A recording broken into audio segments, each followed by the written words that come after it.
ओम नमः शिवाय, हर हर महादेव। यदि अभी तक आपने बहुत सारे उपाय किए, बहुत सारे टोटके किए और कोई भी उपाय, कोई भी टोटका काम नहीं कर रहा है, इसका एक कारण हो सकता है कि शायद आपके घर में ही कोई दोष हो जिसके कारण कोई भी उपाय, कोई भी टोटका काम नहीं करता है। और आपके घर में कोई दोष है या नहीं है, ये आपको कैसे पता चलेगा?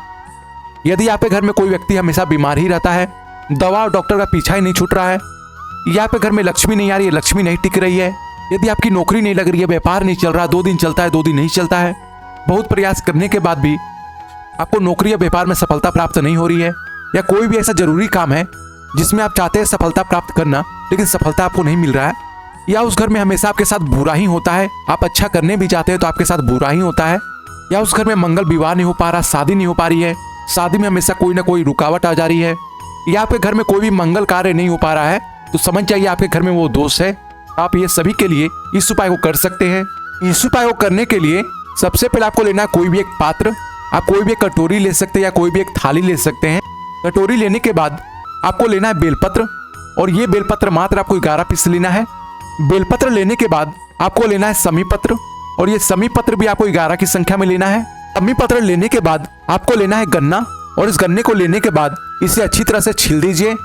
छीलने के बाद जो गूदा वाला भाग निकलेगा, उस गूदे को आपको 11 टुकड़ा करना है। इस तरह सभी सामग्री को लेकर इस कटोरी के अंदर रख दीजिए।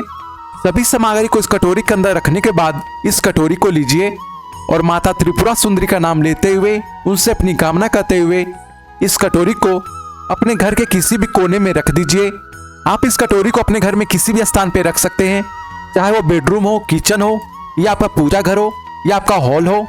इस कटोरी को रखने के बाद इसे आपको 2 से 4 घंटे के लिए छोड़ देना है। आप कितनी देर के लिए भी छोड़ सकते हैं। जब आपका 1 से 2 घंटा पूरा हो जाए तो इस कटोरी को लेकर किसी भी बेल पेड़ के नीचे चले जाइए। बेल पेड़ के नीचे आने के बाद इसी पेड़ के नीचे आपको एक थोड़ा सा गड्ढा करना है, और इसी गड्ढे के अंदर माता त्रिपुरा सुंदरी का नाम लेते हुए और उनसे अपनी कामना करते हुए इस कटोरी के अंदर जो भी आप सामग्री रखे थे, सभी सामग्री को इस गड्ढे के अंदर डाल दीजिए। सभी सामग्री को इस गड्ढे के अंदर डालने के बाद इस गड्ढे को फिर से आपको मिट्टी से बंद कर देना है। इस गड्ढे को बंद करने के बाद आपको लेना है थोड़ा सा जल लीजिए, और माता त्रिपुरा सुंदरी का नाम लेते हुए और उनसे अपनी कामना करते हुए इस गड्ढे के ऊपर आपको थोड़ी सी मात्रा में जल समर्पित कर देना है। थोड़ा सा जल डालने के बाद वापस आपको अपने घर चले जाना है।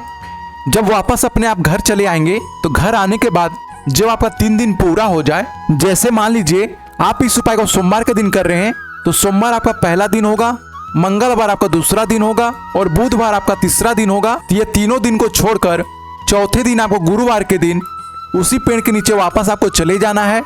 जिस स्थान पे आपने गड्ढे के अंदर सभी सामग्री को दबाया था, उसी स्थान पे वापस आपको चले जाना है। इस स्थान पे आने के बाद माता त्रिपुरा सुंदरी का नाम लेते हुए, उनसे अपनी कामना करते हुए जो आपने गड्ढा किया था, उसी गड्ढे के ऊपर की जो मिट्टी है, थोड़ी सी मिट्टी को ले लीजिए और वापस अपने घर चले आइए। इस मिट्टी को घर लेकर आने के बाद इस मिट्टी को माता त्रिपुरा सुंदरी का नाम लेते हुए अपने घर के किसी भी कोने में डाल दीजिए। बस इतना सा आपको उपाय करना है, और इस उपाय को आप किसी दिन भी कर सकते हैं, किसी समय भी कर सकते हैं।